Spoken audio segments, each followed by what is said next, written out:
Pues una de las cosas más importantes que yo creo que nos está pasando como humanidad es que la neurociencia es una auténtica revolución, que básicamente consiste en que se ha incorporado al cuerpo, se le ha dado al cuerpo su lugar.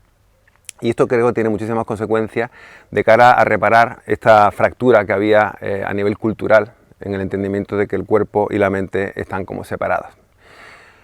Este aporte de la neurociencia moderna, totalmente respaldado científicamente, pues lo que nos permite culturalmente también es ir recomponiendo esa unidad entre el cuerpo y el sistema nervioso, que están directísimamente vinculados, inseparablemente unidos, y entre el cuerpo, el sistema nervioso y la mente, ¿vale? De hecho, es el sistema nervioso el que hace de vínculo, digamos, de puente entre el cuerpo y la mente. Y esto nos permite unas importantísimas vías de desarrollo, porque en definitiva, y a nivel práctico, lo que ocurre es que lo que nos pone de manifiesto la neurociencia hoy día es que actuando sobre el cuerpo estamos actuando sobre el sistema nervioso. Estamos modulándolo y transformándolo, como decía Santiago Ramón y Cajal. Cada persona puede ser el escultor de su propio cerebro. Y entonces cada vez que actuamos sobre el cuerpo estamos actuando sobre nuestro sistema nervioso, y eso es un resorte, una palanca, una vía de actuación pues directísima. Así como también podemos actuar a través de la mente sobre el sistema nervioso y sobre el sistema nervioso sobre el cuerpo. Entonces hemos reunido esta triada, digamos, que nos da pues importantísimas formas de actuación terapéutica. Entonces, en el escenario de esta revolución neurocientífica que reincorpora el cuerpo, la psicoterapia corporal creo que tiene un papel importante de cara a llenar un vacío, un espacio que queda huérfano entre la fisioterapia, por una parte, que se ocupa, digamos, de los problemas físicos que uno trae en su cuerpo, y la psicología, digamos, que no considera el cuerpo. Entonces, a través de la psicoterapia corporal, especialmente si, como la psicoterapia corporal neurocientífica, que es la propuesta, la técnica que yo ofrezco, incorpora la terapia manual, se pueden crear unos espacios precisamente para que la persona a nivel interno vaya recomponiendo esta unidad entre su cuerpo, su mente, su sistema nervioso, cómo están vinculados, y aprendiendo a usar el sistema nervioso, a gestionarlo, poder actuar en definitiva sobre ambos, sobre el cuerpo y sobre la mente. Estos espacios hoy día entiendo que no son fáciles de encontrar, porque un fisioterapeuta realmente no tiene, por la segmentación de las profesiones, por el contexto en el que te recibe, pues no tiene tanto tiempo para ocuparse realmente de tu cuerpo desde otro plano, que no sea la resolución de cuestiones físicas estrictamente, aunque intentan abarcar de alguna manera las cuestiones emocionales también. Y un psicólogo, digamos, convencional, que no considera el papel del cuerpo ni actúa sobre él. Entonces realmente hay un espacio vacío ahí en medio que entiendo que la psicoterapia corporal ocupa hoy día y que es necesario que lo haga. Nuestro sistema nervioso realmente es como un instrumento musical que se desafina continuamente. Los músicos son muy conscientes de que su instrumento se desafina, incluso sin tocarlo muchas veces por el frío, por el calor. Y entonces son conscientes, ¿no? y se responsabilizan de estar afinando continuamente su instrumento para que suene bien. Sin embargo, por esta ruptura entre el cuerpo y la mente, por este desconocimiento del que el sistema nervioso está a la base del funcionamiento de ambos, por esta dificultad de saber gestionar nuestro sistema nervioso, nosotros realmente el problema de base que entiendo que tenemos como seres humanos es que nos vamos desafinando cada vez más, vamos acumulando desafinamiento por el estrés crónico, por el estrés agudo, y realmente entramos en términos casi muy generales, muy globales. Es casi una epidemia, auténtica pandemia, el que las personas viven en un estado de alteración en su sistema nervioso pues muy profundos, que obviamente están a la base de su mal funcionamiento y del estado de enfermedad en el que se encuentran. Entonces, lo importante desde el punto de vista de la psicoterapia corporal neurocientífica, que no es fácil, es asumir que tenemos un sistema nervioso adentro, del cual depende el funcionamiento de nuestro cuerpo, de nuestra mente, y que por tanto es importante ser consciente de él y aprender sobre todo a gestionarlo. Aprender a gestionar en concreto nuestro sistema nervioso autónomo, la parte simpática y parasimpática, para que puedan estar en equilibrio. Y esta responsabilidad, por esta ruptura cultural que decíamos, ¿no?, entre el cuerpo y la mente, pues realmente cuesta trabajo traspasarla, ¿no? De alguna manera vivimos en la ilusión de que nosotros podemos llegar a un estado de un cierto bienestar, una cierta plenitud, una cierta felicidad, sin saber gestionar nuestro sistema nervioso. Y eso realmente es algo realmente imposible, ¿no?, y que nos coloca en una situación muy delicada, muy inestable. Entonces, con toda esta revolución neurocientífica, que tiene apenas 10 años, porque las investigaciones comenzaron hace un poquito más de 10 años en torno a la importancia del corazón, de los intestinos, del eje, el eje músculo-cerebro, y tiene un consenso de la comunidad científica internacional de hace 2 años, pero va por camino firme porque bueno, está establecido en todas las principales universidades del mundo, los mejores neurocientíficos, las mejores revistas neurocientíficas, o sea que esto va por camino firme. Lo que nos va poniendo de manifiesto es que nuestro sistema nervioso es controlable.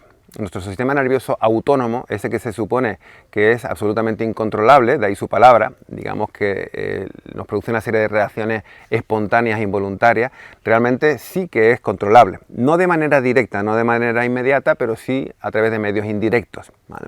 Y en eso es lo que se basa la terapia, de la psicoterapia corporal neurocientífica, en valerse de una serie de neuromoduladores, pero naturales.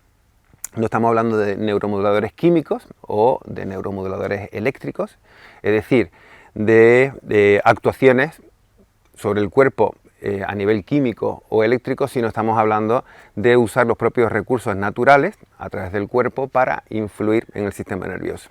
Entonces, de manera indirecta, nuestro sistema nervioso autónomo es influible, ¿vale? Ahí están probablemente a la base, digamos, de todo esto respaldo científico, pues todos los estudios que han hecho sobre Wim Hof a través del método de su respiración, los baños de frío, pues se produce un control del sistema nervioso autónomo, un control de la química también interna del cuerpo, de su estado eléctrico, y bueno, pues esos son el frío y la respiración, son 2 neuromoduladores, pero existen otros muchísimos más, y realmente todo de manera natural. Pues la salivación, por ejemplo, cuando yo salivo, pues activo mi sistema nervioso parasimpático.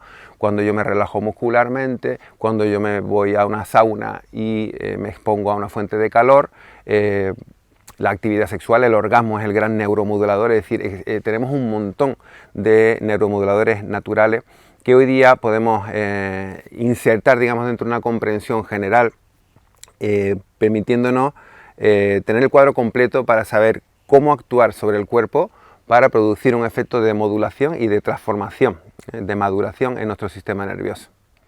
Nuestro cuerpo nos está hablando continuamente. A esto Antonio Damasio, el gran neurocientífico, le llama los susurros del cuerpo, son las sensaciones. Y estos marcadores somáticos que le llama a él, ¿no? Este hablarnos del cuerpo, especialmente a través de órganos maestros, que bueno, en muchas tradiciones espirituales han sido considerados así, no así en nuestra cultura, como el corazón o los intestinos, pues son marcadores somáticos importantes. Y lo que nos invita la neurociencia a día de hoy, pues es precisamente a estar más conscientes de esas sensaciones en nuestros músculos, a lo cual le llamamos propiocepción, en nuestros órganos, a lo cual le llamamos interocepción, y entonces lo que lo pone de manifiesto en todas las demostraciones científicas es que quien escucha su cuerpo, quien recibe esa información que viene de sus órganos, toma decisiones más inteligentes y más coherentes consigo mismo, ¿vale? Y esto está investigadísimo desde hace muchísimos años. Entonces nos estamos encontrando, y para mí es una maravillosa noticia, ¿no?, con una neurociencia que es humanizadora. Hablar de una ciencia humanizadora o humanizante ya es, digamos, teniendo en cuenta la historia de la ciencia en los últimos cientos de años, pues bastante complejo. Sin embargo, estamos contando con el viento a favor, con la suerte de tener una neurociencia que realmente está humanizando y estudia la importancia real del corazón como órgano sensible y como órgano de percepción. Está asimismo también poniendo de manifiesto los estudios sobre la compasión, sobre la empatía, la importancia de la sonrisa, la importancia de tratarse bien a sí mismo. Entonces yo creo que esto es una excelentísima buena noticia, ¿no?, que la ciencia sea humanizadora, humanizante, y eso es lo que entiendo que está ocurriendo, y por eso yo la verdad es que tengo muchísimo entusiasmo con todo esto y por todas las posibilidades que nos está abriendo. Venimos heredando desde los tiempos de la neurociencia antigua, que era muy cerebrocéntrica y de alguna manera estaba sosteniendo esta división, esta ruptura entre el cuerpo y la mente, el sistema nervioso. Venimos heredando una serie de conceptos que aún hoy día, también especialmente lo veo yo en nuestro mundo espiritual, pues son conceptos que no son sostenibles, ¿no? Tenemos separado, seguimos separando las cosas, ¿no? Seguimos considerando la mente como algo separado del cuerpo y como algo negativo, ¿no? ¿Cómo puede considerarse que la mente sea algo negativo? Se equipara la mente con el ego, como si fuese lo mismo, cuando en realidad la mente puede estar al servicio no del ego, sino de nuestra parte sana, digamos un yo sano, funcional. Se sigue hablando indistintamente de ego y yo como si fuese lo mismo, cuando en realidad el ego es, digamos, un resultado de la no conformación idónea de un yo, y un yo sería pues una estructura neurológica y también de fascias, que son nuestros dos sistemas básicos, la matriz celular y el sistema nervioso. Entonces sería una estructura que, como sabemos hoy día, está compuesta con muchísimas conexiones neuronales. Cuanto más conexiones neuronales tenga un sistema nervioso, pues más maduro es. Y entonces más se aproxima a un yo sano, saludable, necesario para funcionar aquí. Entonces tenemos un montón de conceptos, hoy día todavía, digamos, como inercia de esa división que hemos experimentado, como el hecho, por ejemplo, hoy día hablamos como del sentir, ¿no? Como si el sentir fuese, yo estoy sintiendo esto, ¿no? Como si fuese de alguna manera superior a pensar. Y realmente el sentir puro no existe. Es todo un producto de una percepción que se monta precisamente gracias al cuerpo. Nuestro cuerpo es un órgano de percepción, es parte de nuestro sistema de percepción, nuestro sistema nervioso, ¿vale? Y todo eso redunda en una secuencia, en un proceso de imágenes, de pensamientos, es decir, un proceso cognitivo al cual llamamos mente, ¿no? Emociones. Pero realmente no existe el sentir puro. Todo es finalmente el resultado de un acto de percepción en el que está participando absolutamente todo. Y eso es lo que sabemos hoy día a través de la neurociencia. La memoria está en todo el cuerpo y requiere de todo de esta tríada, sistema nervioso, cuerpo y mente. El sentido de identidad, cualquier cosa que antes se atribuía solamente al cerebro, hoy día sabemos que depende del buen funcionamiento intrincado, digamos, de estas tres partes. Y eso pues es realmente un nuevo paradigma y poquito a poco tenemos que ir adaptando nuestro lenguaje, porque sabemos que nuestra manera de hablar crea programación y es programante, y si realmente todos esos conceptos no son atinados con la realidad, pues no nos hacen evolucionar. De ahí mi contento de que la neurociencia esté poniendo de cierta manera tanta claridad y a partir de ella pues tanto orden. La tarea de ahondar en nuestro cuerpo, es decir, de reconectarnos con él, de ser más conscientes, no es nada fácil porque estamos realmente envueltos en una coraza neuromuscular. Esta coraza neuromuscular la puso de manifiesto ya en el siglo pasado Wilhelm Reich, psiquiatra psicoanalista, que de alguna manera llevó al cuerpo muchas de las intuiciones o de las inspiraciones que había tenido Freud. Entonces realmente a la hora de reconectarnos, también la neurociencia nos lo pone muy fácil, es decir, cuando nosotros hablamos de desconexión de nuestro cuerpo, lo que estamos hablando es de una falta de conexiones neuronales, de red neuronal entre el cerebro y los órganos, o el cerebro y los músculos, por ejemplo, ¿no? Son los dos principales, digamos, componentes. Y entonces realmente la metodología, la estrategia queda clara, es decir, nosotros necesitamos visualizar nuestros músculos, verlos en mapas, necesitamos sentirlos a través de estimulaciones muy variadas, que si nos presionan, que si nos mueven, que si nos estiran, eso va a facilitar la reconexión entre mi cerebro y el órgano del que se trate o el músculo del que se trate, y el movimiento. O sea, la movilización, todo eso es lo que va a hacer cada vez que sentimos, cada vez que movemos, estamos restableciendo, estamos aumentando el número de conexiones neuronales. Entonces, ese trabajo, como decía, no es fácil porque el que más y el que menos instauró un endurecimiento neuromuscular, que lo que ha hecho de alguna manera es deformarnos también en nuestro cuerpo, en nuestra morfología, generando grandes cifosis, generando grandes lordosis, asimetría, y realmente venimos asumiendo eso como la normalidad, digamos, lo natural, cuando en realidad no es nada normal y no es nada natural.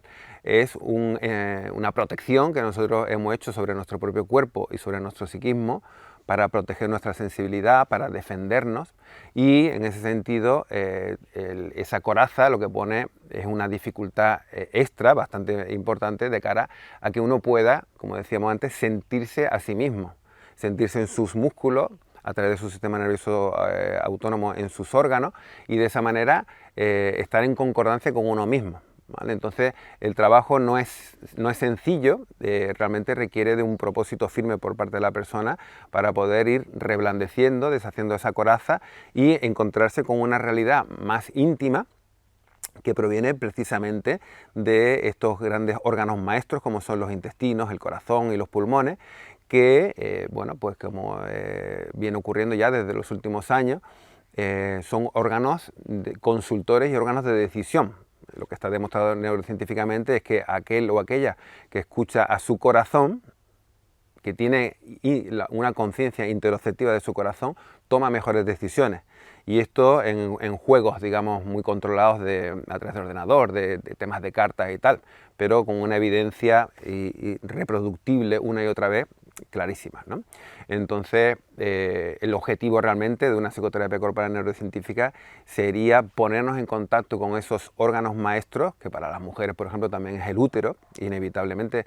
Ahora ya se está empezando a estudiar el útero, según tengo entendido, pero evidentemente ese órgano que al principio puede medir 8 centímetros y que luego puede pasar a ocupar 40 centímetros con esa capacidad de estiramiento, ese órgano debe ser un órgano impresionantemente bien diseñado y con una enorme sabiduría. Y obviamente para las mujeres estar en contacto con las sensaciones de su útero es importantísimo para saber cómo se sienten, dónde están y cuál es su decisión, cuál es la decisión que quieren tomar. Entonces, bueno, todo esto es una revolución impresionante, y para mí contar con este respaldo, ¿no?, de la neurociencia, pues viene a poner mucha claridad y mucha certidumbre en todo esto, ¿no? La coraza neuromuscular realmente es el gran mal, entiendo yo, de nuestra humanidad, es una absoluta epidemia masiva. La vamos instalando desde pequeñitos, ya en el útero se van generando tensiones, paralizaciones, inhibiciones, que van dando razón de que se vaya quedando ahí en nuestro sistema nervioso y muscular, pues toda una serie de contracciones, que luego lo que van haciendo es aumentarse, especialmente hasta los 7 años, que sería nuestro primer proceso de desarrollo, pero luego evidentemente a lo largo de toda la vida. Entonces esa coraza se instala en un orden y de una forma precisa, inconsciente para cada uno de nosotros, es por esto por lo que luego no nos damos cuenta y lo asumimos como normal, y por tanto el orden también de tratar de deshacer esa coraza y la forma también ha de ser precisa, ha de ser estratégica, ¿vale? Y precisamente de esto se trata la psicoterapia corporal neurocientífica, es decir, lo que yo propongo en los cursos de formación es una forma precisa de entrar a la coraza, no da igual por dónde le entremos, se formó de una determinada manera en su origen y ha de ser también deshecha a través de un orden también preciso, ¿vale? Entonces, bueno, pues esta cuestión de la coraza, digamos, realmente es lo que nos impide crecer. Nosotros tomamos esta coraza como nuestra verdadera naturaleza, asumimos todas las deformaciones, todos los endurecimientos, toda la pérdida de sensibilidad que conlleva, y realmente es como el gusano que queda atrapado en el capullo sin poder abrirse a mariposa. Entonces nosotros realmente quedamos acorazados como capullos o como capullas mayormente. Para mí el desarrollo personal hay 3 etapas principales. La primera de ellas, que viene a consecuencia como de una inercia de la cultura, es la de que yo no soy mi cuerpo, ¿vale? Desde ese punto, pues bueno, favorecido se supone por Descartes, ¿no? Pienso luego existo, y por entiendo todo esto que está corrigiendo realmente la neurociencia, ¿no?, de integrar en una unidad el cuerpo, la mente y el sistema nervioso. Pues entonces, a consecuencia de esta división, pues las personas en nuestra cultura asumen que son su mente, pero no su cuerpo. De alguna manera no hay una identificación profunda con el cuerpo a nivel de sensaciones, ¿no?, de que ahí es donde se manifiesta lo que yo siento, lo que yo necesito, mi identidad más real, y también ese órgano asesor, digamos, de mis elecciones. Entonces solamente hay una identificación con el cuerpo a nivel estético, digamos, ¿no?, como el portador de mi imagen.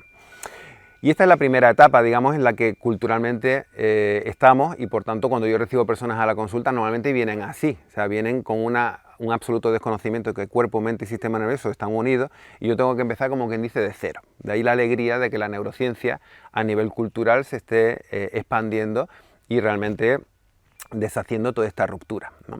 La segunda etapa, que es la que yo acompaño, que es la más difícil, la más ardua, como decíamos antes, por el efecto de la coraza, del acorazamiento, que está diseñada para no sentir, para disminuir nuestra sensibilidad, nuestra interocepción a nivel de órganos, nuestra propiocepción a nivel de músculos.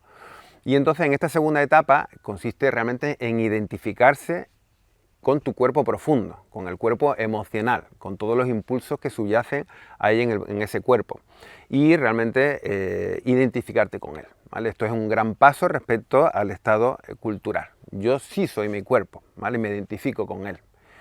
Y realmente mientras que estoy aquí encarnado, pues es mi instrumento de funcionamiento. Y entonces, por lógica, no existe desde mi punto de vista ningún planteamiento que haga restar importancia a la necesidad de generar una buena estructura neurológica y facial que me dé ese sostén, esa firmeza, esa consistencia, porque de eso va a depender todo mi funcionamiento, ¿vale? Incluido mi funcionamiento espiritual, como vamos a ver en algún momento, ¿vale? Entonces, cuando la persona se identifica suficientemente con su cuerpo, ya no solamente desde un punto de vista de imagen como narcisista, sino desde un punto de vista interno, con las sensaciones, accediendo por debajo de la coraza a sus sensaciones, entonces, cuando ya se ha establecido en ese punto y va avanzando naturalmente, entonces sí que a través de ciertas experiencias espirituales uno puede experimentar que no soy solamente mi cuerpo físico. Cuando me identifico con ciertos cuerpos energéticos sutiles que tenemos, que nos permiten también ciertas operatividades, ciertas funciones o funcionalidades. Y entonces ya vamos entrando en la tercera etapa, la etapa, digamos, de trascendencia de la exclusiva identidad en el cuerpo para tomarlo como efectivamente una identidad más superficial, una identidad quizá pasajera mientras estamos aquí encarnados, necesaria de cuidarla, necesaria de fortificarla desde luego, pero digamos deshaciendo esa identificación única, ¿vale? Entonces, la cuestión es que no podemos puentear desde la primera etapa, desde la falta de identificación con el cuerpo, a pensar no soy solamente mi cuerpo, puedo tener otro tipo de experiencias que yo vivo al margen de él, pero que yo necesariamente luego para integrar tengo que acoplarme de nuevo con él. Y no podemos saltar la segunda etapa porque es la más difícil, la más ardua y es la que más nos cuesta como seres humanos. Ahí tenemos que encontrarnos con todas nuestras emociones, las emociones dolorosas también, que hemos ido acumulando como parte de lo que ha ido sujetando la coraza. Y entonces, bueno, de alguna manera nos negamos, ¿no? Nos resistimos a hacer ese trabajo e intentamos en el famoso bypass espiritual, en la falacia pre-trans, pues pasar de una desidentificación del cuerpo a otra desidentificación con el cuerpo físico, ¿no? Y para pasar a identificarnos con otras dimensiones espirituales dentro de nosotros mismos o afuera de nosotros, ¿no? Otra cuestión implícita para mí importante en esta revolución neurocientífica y la claridad del orden que está poniendo es que hasta el momento hemos tenido como una especie de desvinculación entre nuestro sistema nervioso y nuestro desarrollo espiritual, ¿vale? Como si no tuviesen nada que ver de alguna manera.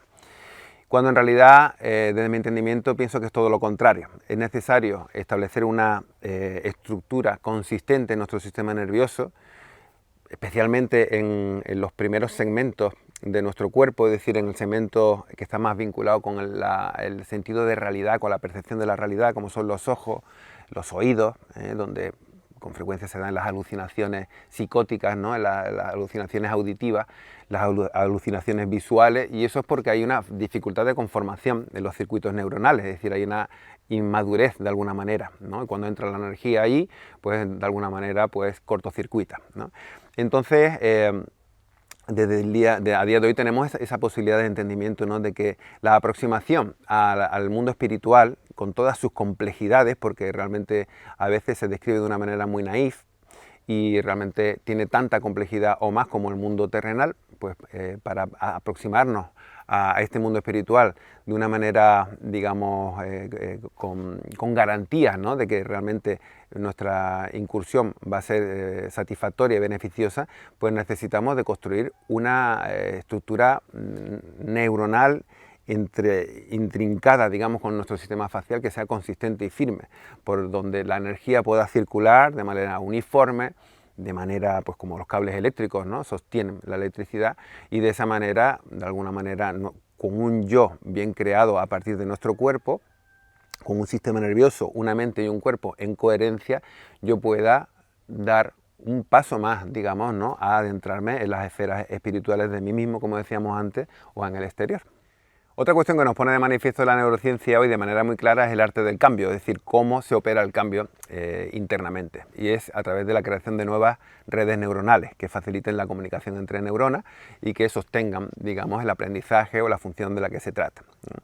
Entonces, bueno, en esta dificultad que decíamos de acceso a nosotros mismos a través de por el impedimento de la coraza, pues vemos que es necesario, digamos, la coraza hay que estirarla, ¿no?, hay que moverla, hay que presionarla, hay que respirarla, es decir, hay un montón de métodos que son los que trato de unificar en la psicoterapia corporal neurocientífica. Pues algunos provienen de la escuela francesa de fisioterapia, que es una maravilla, ¿no?, se ha movido al margen de la fisioterapia oficial, pues con las cadenas musculares, ¿no?, de la GDS, de Gottlieb Denis Struve, los estiramientos globales también que provienen ya de esa escuela francesa a través de Messier, en fin, hay toda una maravilla de recursos por ahí para poder estirar la coraza en beneficio de sentirnos. Luego están todas las técnicas de terapia manual, ¿no?, de contacto directo con el cuerpo de la persona, las técnicas respiratorias, técnicas de movimiento, y muy importante también rescatar toda la psicoterapia corporal que tiene más de 100 años a raíz de Wilhelm Reich, bueno, porque ha dado razón de muchos métodos y técnicas, y por supuesto toda la tecnología ancestral. A través del yoga, pues todas las tradiciones espirituales nos han brindado un montón de recursos también, pues para actuar sobre nuestro cuerpo, para generar efectos en la conciencia, en nuestro sistema nervioso. Entonces, bueno, uniendo estos dos aspectos, digamos, ¿no?, primero la metodología que la neurociencia nos pone de manifiesto claramente hoy día, en el sentido de decir, si tú quieres cambiar, tienes que generar nuevas conexiones neuronales. Y eso se genera a través de repetición, de hábitos.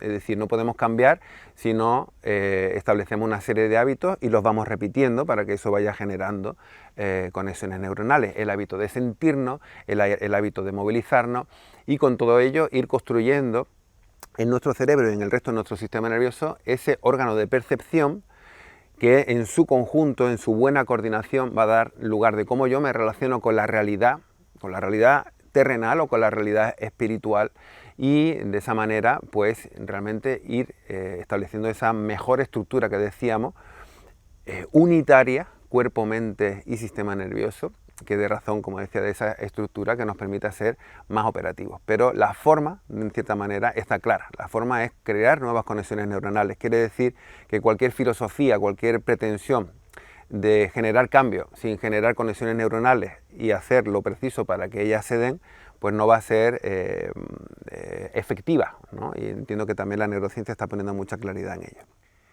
La lógica neurocientífica, de alguna manera, lo que nos pone de manifiesto es que lo que no se usa se pierde. Aquellas funciones que no usamos van perdiendo conexiones neuronales, como las carreteras. Como nos cuenta Nazaret Castellano, las carreteras que no se usan pues se van deteriorando, va apareciendo la hierba y tal, y lo mismo ocurre con nuestras redes neuronales. Y sin embargo, lo que usamos vamos fortificándolo, ¿vale? Entonces, por esto es la historia de la repetición, y el arte del cambio realmente consiste en habilitar por repetición ciertos caminos neuronales que están vinculados a ciertos aprendizajes, a ciertas habilidades que nosotros sí queremos que formen parte de nosotros, de nuestra vida, y que nos construyan, y, digamos, de alguna manera ir deshabituándonos de aquello que no queremos para que vayan disminuyendo las conexiones neuronales, se vayan debilitando, y de esa manera esos hábitos o esas adicciones también, compulsiones que desde un punto de vista químico también nos vinculan ahí, nos fidelizan, pues las podamos ir soltando, ¿no? Entonces, bueno, creo que es muy interesante también todo este ángulo, que también es muy claro, de la neurociencia para enfocarnos en cómo realmente cambiamos hoy día, ¿no? Cómo nos transformamos y cómo nos podemos transformar. No es a través de actos únicos, es a través de actos repetitivos, ¿vale? Igual que un deportista, igual que un músico, va día a día, minuto a minuto, entrenándose, y hoy día lo que sabemos de manera muy clara es que eso va redundando en conexiones neuronales, como si hubiese adentro nuestra una arañita que va tejiendo, va tejiendo, va tejiendo, va tejiéndonos de una manera cada vez más firme, más consistente, que nos capacita o habilita cada vez mejor para hacer eso que queremos, ¿vale? Antes comentaba que nuestro sistema nervioso es como un instrumento musical que tiende a desafinarse continuamente, incluso aunque no lo toques, ¿no?, como les pasa a los músicos, y que en consecuencia y en responsabilidad, ¿no?, para hacernos cargo, tenemos que comprender y ser conscientes cuando desafinamos, cuando nos desregulamos, cuando nuestro sistema nervioso se altera, hacia la aceleración o hacia la desaceleración, que son los dos grandes movimientos, digamos, de nuestro sistema nervioso autónomo. Podemos hiperactivar, hiperacelerar, digamos, o ralentizar demasiado, ¿vale? Entonces, lo que comentaba es que, claro, no somos conscientes de ese desafinamiento y vamos acumulando estrés crónico, alteración crónica de nuestro sistema nervioso, estrés agudo, alteración aguda, y todo esto va redundando, digamos, en malestar y en enfermedad, ¿vale? ¿Cómo a nivel cultural, sin tener estas nociones, nos apañamos, por decirlo de una manera? Lo que hacemos normalmente es usar, en vez de medios de regulación, un conocimiento que te ayuda a tener conciencia y a gestionar tu sistema nervioso, lo que hacemos es usar sistemas de compensación, ¿vale? Que es lo que todo el mundo usa, pues, para tratar de hacerse un apaño en la gestión de su sistema nervioso. Para entendernos, por ejemplo, una manera de compensar sería comer mucho, comer cuando uno no tiene hambre, ¿no? Entonces hay una alteración en nuestro sistema nervioso que nos produce una serie de excitación nerviosa, por ejemplo aquí en la boca del estómago, y entonces yo, que no sé, no he sido entrenado, no sé tomar conciencia de la sensación y de alguna manera aprender a gestionarla para que se disipe, para que se diluya, para que siga su circulación, entonces pues simplemente como hasta que de alguna manera tapo esa sensación, ¿no?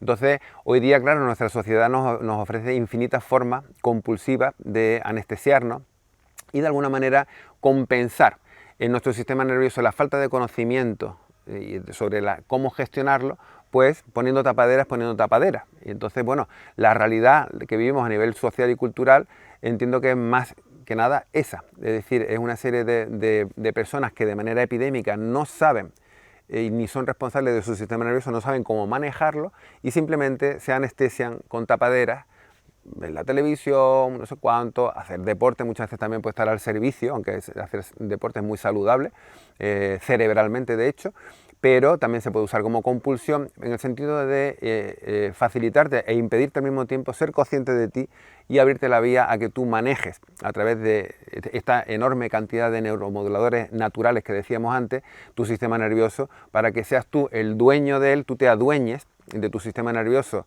y formes con él un equipo, digamos, como un jinete hace con su caballo, y en vez de que sea el caballo, es decir, nuestro sistema nervioso, un caballo desbocado, que para la mayor parte de la gente es así, ¿vale? Y simplemente son digamos, estas muletas, ¿no? Estas ayuditas en forma de compensaciones, lo que hace que una persona que no tenga desconocimiento ninguno pues pueda irselas manejando más o menos.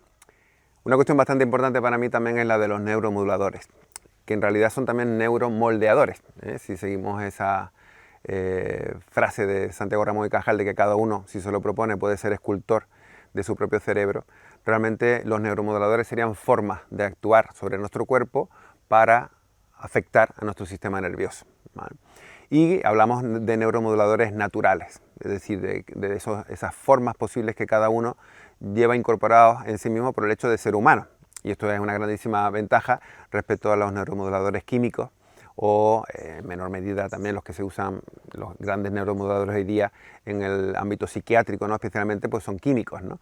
Y luego existen fisioterapia también, hay estimulación eléctrica, etcétera, ¿no? Pero estamos hablando de neuromoduladores naturales, como por ejemplo son la luz y la oscuridad.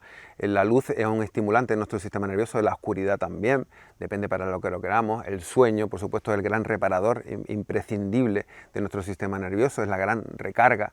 El frío, el calor, la relajación muscular, la respiración, obviamente, ¿no? Desde el 2017 que se hicieron investigaciones finalmente ya sobre cómo la respiración afecta a nuestro sistema nervioso y a nuestro cerebro y a nuestras emociones en concreto, pues evidentemente ya quedó demostrado. El contacto con la naturaleza, como decíamos antes, el orgasmo es el grandísimo neuromodulador y entiendo que debe ser así reconocido por diseño natural. Los aromas, el olfato, ¿no? Hay otros neuromoduladores menores, digamos, ¿no? Que uniendo unos cuantos, pues también obtenemos muy buenos resultados, ¿no? Como la aromaterapia, la música, que activa el estímulo que más zonas cerebrales activa. En fin, tenemos con cada uno de nuestros órganos, además, ¿no? El corazón, digamos, lo podríamos describir como el grandísimo neuromodulador del cerebro, pero más allá de eso es como, digamos, el gran rector, en base a todas las investigaciones neurocientíficas, el gran líder del cuerpo, digamos, con su pulso electromagnético está informando y dando orden a todo lo que ocurre en el organismo, así como los intestinos, en fin. En cada órgano realmente tenemos un neuromodulador de nuestro cerebro, de nuestro sistema nervioso, y tenemos infinitas formas de neuromodularnos, y esto es una ventaja porque esto es recuperar de alguna manera poder, recuperar nuestro poder para nosotros saber cómo manejarnos y afectarnos para ser fuertes y no debilitarnos continuamente con formas de compensación que no llegan a regularnos, que son evasivas, etcétera, y que realmente no nos hacen desarrollarnos nuestro potencial. Existe la posibilidad de formarse en psicoterapia corporal neurocientífica a lo largo de un programa de 9 meses, es intensivo, donde se te capacita, se te habilita para sostener procesos individuales o grupales desde un trabajo directo a través de tus manos y acompañado pues con también otro tipo de recursos como ejercicios de todo tipo, y por supuesto el acompañamiento verbal psicológico, digamos, que cabe esperar, ¿no?, de un psicólogo o de un psicoterapeuta, y que bueno, intento que mantenga un aire familiar, digamos, con un trato personal, cercano, que creo que viene muy bien hoy día, ¿no?, que estamos despersonalizándonos mucho. Lógicamente sigue una filosofía neurocientífica en la metodología, en el sentido de que todo ha de pasar por el cuerpo para ser aprendido, lo que no pasa por el cuerpo se queda en el mero entendimiento intelectual, y entonces es todo absolutamente vivencial, con aportes teóricos, lógicamente, pero digamos donde el cuerpo en primera persona experimenta ese proceso de desacorazamiento, de sensibilización a uno mismo, de construcción de una mejor estructura neuronal para que podamos funcionar en el mundo, también en el mundo espiritual, de una manera mejor, ¿vale? Y bueno, pues el curso empezará en este próximo octubre, y bueno, los que estéis interesados pues me podéis localizar a través de los datos que dejo ahí en el propio vídeo.